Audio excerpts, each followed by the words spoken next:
So in this presentation, I'd like to give a bit of an overview of the pathway for pre-qualification of in vitro diagnostics, and then I'll get into the more specifics of the pre-qualification of HPV assays.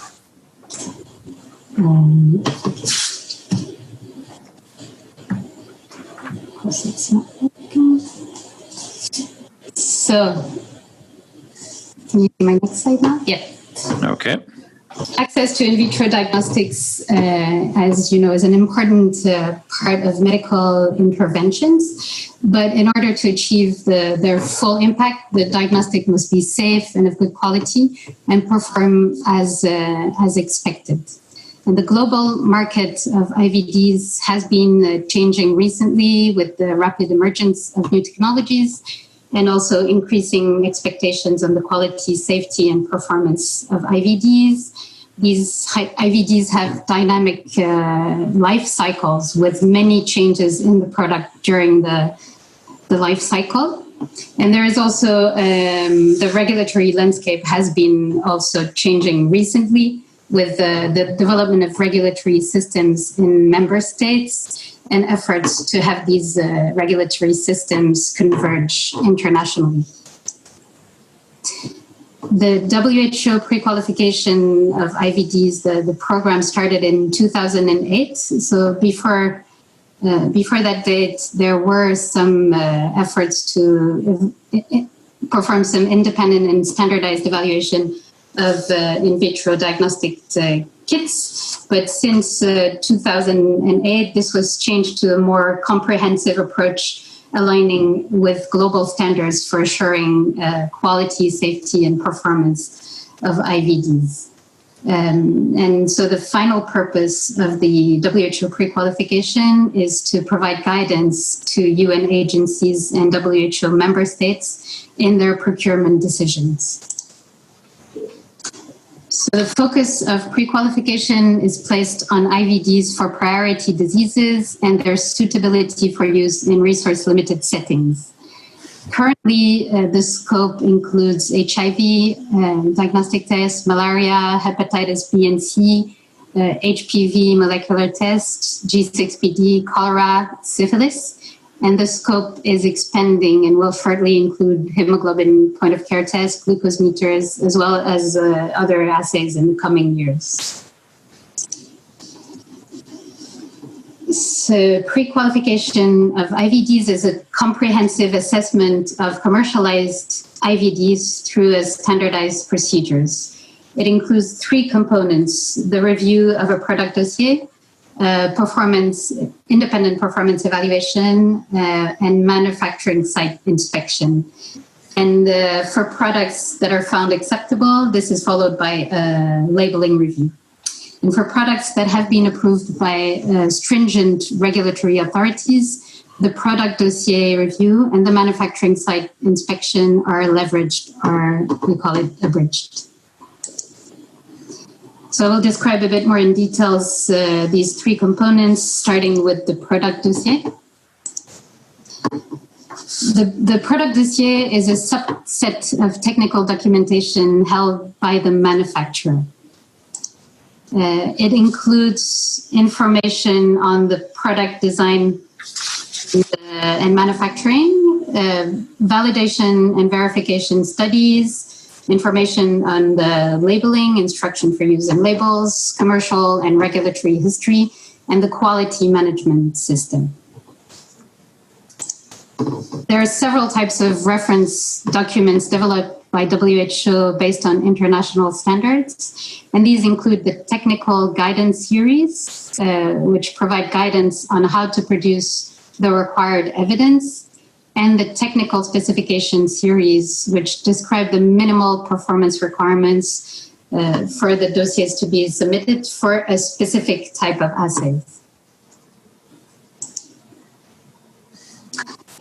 So the product dossier should demonstrate that the manufacturer has considered the safety and performance in the countries where WHO pre-qualified IVDs are procured.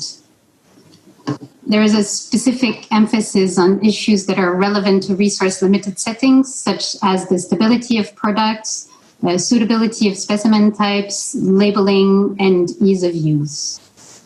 Also, the clinical studies should be conducted in different populations representative of WHO member states. The independent performance evaluation is an independent verification of the performance of the IVD submitted for a pre-qualification assessment. It is conducted according to standardized evaluation protocols, and it complements the verification and validation data submitted by the manufacturers in the product dossier. The performance evaluations generally include a verification of the analytical performance, like limit of detection, genotype detection, as well as clinical performance. And an assessment, and they include also an assessment of ease of use and operational characteristics. These evaluations take place in a pre-qualification evaluating laboratory. So we currently have a list of 14 laboratories that are listed overall, so for all the different types of assays, and 2 for HPV assays. The WHO reference documents for these evaluations are the standardized evaluation protocols.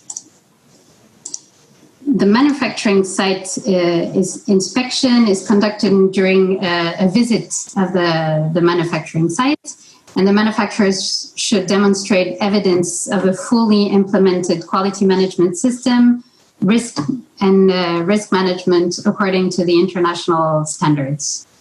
They should also demonstrate that robustness of the product for WHO intended settings and users was considered. And the product must be manufactured routinely, and the manufacturer should also provide evidence of sufficient capacity to ensure reliable delivery of the product.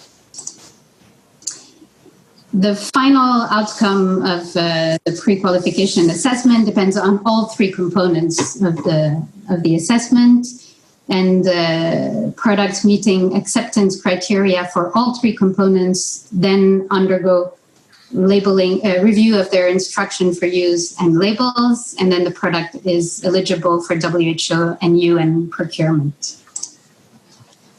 A public report is then published on the WHO website that clearly identifies the product that was pre-qualified and provides a summary of the outcomes of the pre-qualification assessment.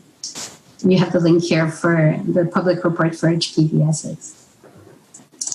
There are several requirements to maintain the pre-qualification status. So once a product has been pre-qualified, including fulfillment of the commitments to pre-qualification and reporting changes to the product. Manufacturers should also submit an annual report, and they should have an adequate system for post-market surveillance and vigilance. So more specifically for HPV assays, the requirements for the dossier submission, so the requirements for manufacturers to assemble and assemble the product dossier based on their verification and validation study are described in this document called TSS4, which was published in 2018 and is available on the WHO pre-qualification website. This document describes the minimal requirements for the verification and validation studies that needs to be conducted by the manufacturer and presented in the product dossier. It includes requirements for the analytical performance, clinical performance, and it also includes a section on usability for self-collection of specimens and or point-of-care testing. For the independent performance evaluation, there are currently 2 labs listed to conduct these evaluations: the Scottish HPV Reference Laboratory in the UK and the National AIDS Research Institute in India. The protocol is currently under revision in collaboration with Kate Kushiri and Mark Arbin, with support from NIPS. And it includes an analytical evaluation using standard material developed by NIPS. So this includes the assessment of the limit of detection using the NIPS international standard, verification of within laboratory reproducibility, genotype detection, and cross-contamination or carryover. It also includes a virological evaluation, which is not a proper clinical evaluation, but a comparison with a validated assay. And for this, possible comparator assays are those assays that were independently validated and shown to fulfill the Meyer 2009 criteria. There is also an assessment of operational characteristics and ease of use, which is done by the operator using a standardized questionnaire for all the evaluations of molecular assay. The current status of pre-qualification of HPV assays. So there are 3 HPV assays that are currently pre-qualified. Expert HPV from Cepheid, which was listed in December 2017. CARE HPV test from QIAGEN, listed in July 2018, and Abbott real-time HPV, listed in October 2019. There are 2 HPV assays that were submitted and are currently under assessment, and both are from Roche Molecular Systems, so COBAS HPV test for the 4800 and 68 and 8800 systems. So this is a summary. I thank you, and I'll be happy to take questions at the end of the session.